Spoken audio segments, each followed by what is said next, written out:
বিহারের এই খাজা খেতে দারুণ মজা, যেমন মুচমুচে হয় তেমন মিষ্টি হয়।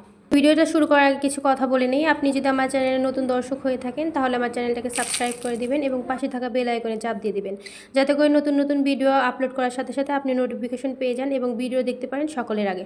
তাহলে চলুন শুরু করা যাক।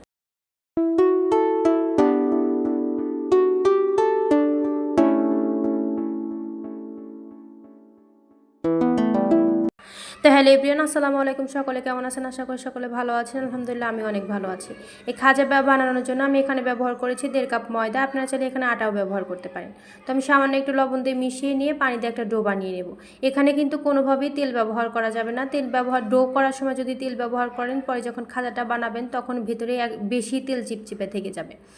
আর এই তো আমার ডোটা হয়ে গিয়েছে। আর এটা ডোটা বানানোর সময় খেয়াল করবেন একদম যেন নরম না হয়, একদম যেন শক্ত না হয়। যেমনটা একদম আমরা যেমন রুটি করার সময় যেরকম ডো হবে ওরকমটা হবে। একটু শক্ত করে করবেন যাতে করে একটু পরে একটু নরম হয়ে যায় আর কি। তো এখানে আমি আরেকটা গোলা বানাবো। তো এখানে ব্যবহার করেছি 2 চামচ তেল এবং ব্যবহার করেছি 2 চামচ তেলের সাথে 2 চামচ ময়দা। তো আপনারা চাইলে এখানে তেলটা ব্যবহার বেশিও করতে পারেন, কারণ পরে যেহেতু আবার লাগবে, আবার যদি শেষ হয়ে যায় তারপর নতুন করেও বানিয়ে নিতে পারেন। তো এখানে আমি একটা শিরা বানিয়ে নেব। শিরাটা বানানোর সময় একটা হালকা এখানে দিয়েছি 1 কাপ চিনি এবং 1 কাপ পানি। আর এখানে সামান্য দিয়েছি ফুড কালার এবং দিয়েছি একটু লেবুর রস। আর এখানে আপনারা এখানে 2 তার 3 তার করার দরকার নেই। যখন হাতে নিয়ে দেখবেন যে হালকা একটু হাতের সাথে লেগে আসতেছে, তখনই মনে করবেন শিরাটা একদম পারফেক্ট হয়েছে।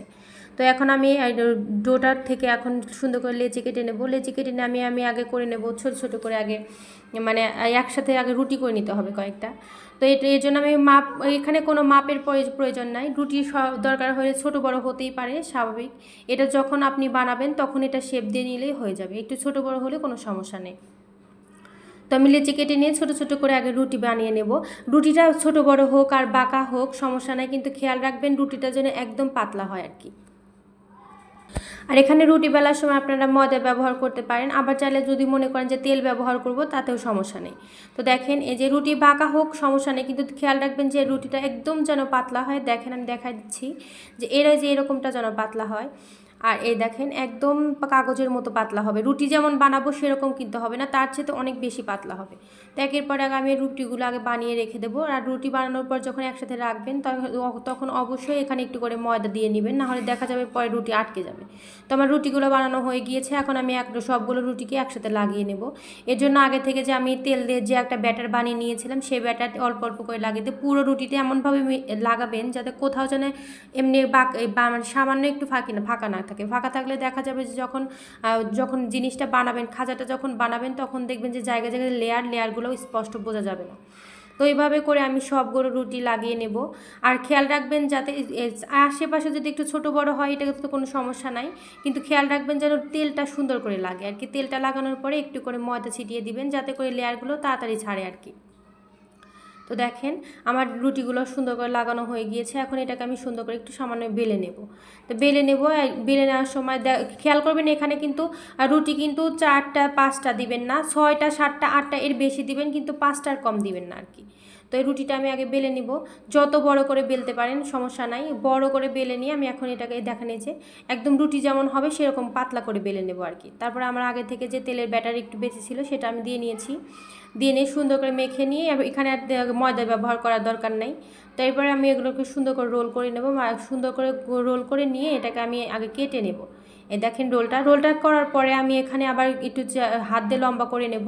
আর এখানে অবশ্যই ছুরি ব্যবহার না করে অবশ্যই আপনারা এখানে সুতো ব্যবহার করবেন, কারণ সুতো ব্যবহার করলে হয় কি লেয়ারগুলো একদম স্পষ্ট বোঝা যায়। আর যখন ছুরি ব্যবহার করবেন তখন দেখা যাবে যে কাটতে কাটতে উপরে আশেপাশের লেয়ার 2-1টা লেগে গেলে পরে তেল থেকে ছাড়তে সমস্যা হবে। দেখেন একদম লেয়ারগুলো স্পষ্ট বোঝা যাচ্ছে।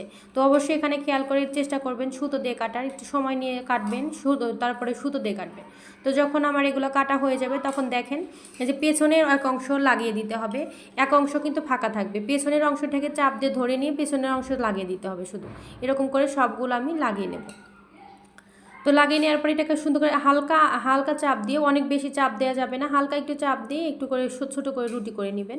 দেখেন এই যে এরকম যেন থাকে, এই যে এরকম। আর দেখা যাবে যে যখন তেলে দিবেন তাহলে তাড়াতাড়ি ছেড়ে যাবে আর কি। আর যখন এভাবে বেশি চাপ দিবেন তখন দেখা যাবে লেয়ারগুলো ছাড়তে সমস্যা হবে। তো তেল গরম করতে দিয়েছি আমি এখানে, তেলটা বেশি গরম হতে দিবেন না, তার আগে এগুলো দিয়ে দিবেন। আর যখন দিয়ে দিবেন, দিয়ে দেওয়ার পর অবশ্যই সাথে সাথে একবার উল্টে পাল্টে দিবেন, কারণ একবার যদি একবার বেশি একপাশে ক্রাঞ্চি হয়ে যায় তাহলে পরে লেয়ারগুলো ছাড়তে একটু সমস্যা হবে। তো এই জন্য দেওয়ার সাথে সাথে একটু ছাড়িয়ে নেবেন, এই যে এরকম করে। তো একটা কথা বলতে চাই, যারা আমার ভিডিও দেখেন, ভিডিওতে অবশ্যই একটা লাইক করবেন এবং একটা কমেন্ট করবেন, কারণ আপনাদের একটা লাইক কমেন্ট এবং সাবস্ক্রাইব আমাদের জন্য অনেক কিছু। আপনারা ভিডিও অনেকে আছেন দেখেন কিন্তু ভিডিওতে লাইক কমেন্ট করেন না। আসলে আপনাদের একটা ভিডিও যখন একটা লাইক করেন বা কমেন্ট করেন, ওইটাই আমাদের কাছে অনেক কিছু মনে হয়ে যায় আর কি, যারা আমরা ছোটো ছোটো ইউটিউবার। তো এই দেখেন এভাবে করে আগে থেকে কাঁটা চামচ দিয়ে একটু করে ছাড়িয়ে নিতে হবে। দেখা যাবে যে হালকা করে হালকা চাপ দিয়ে একটু ছাড়িয়ে নেবেন, দেখা যাবে যে পরে আর যখন বেশি ক্রাঞ্চি হয়ে যাবে তখন আর ছাড়ার মানে সমস্যা হবে না আর কি।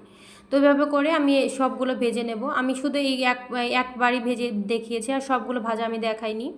তো দেখেন, আর অবশ্যই উঠানোর আগ দিয়ে করবেন, চুলের আঁচটা একদম হাই হিটে দিবেন, যাতে করে এতে করে দেখা যাবে যে খাঁচার ভেতরে তেলগুলো একটু কম প্রবেশ করবে।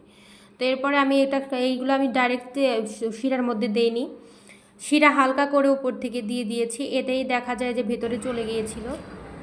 দেখেন কতটা সুন্দর হয়েছে, এই দেখেন একদম খেলে বুঝবেন আসলে এটা অবশ্যই আপনারা বাসায় বানিয়ে ট্রাই করে দেখবেন।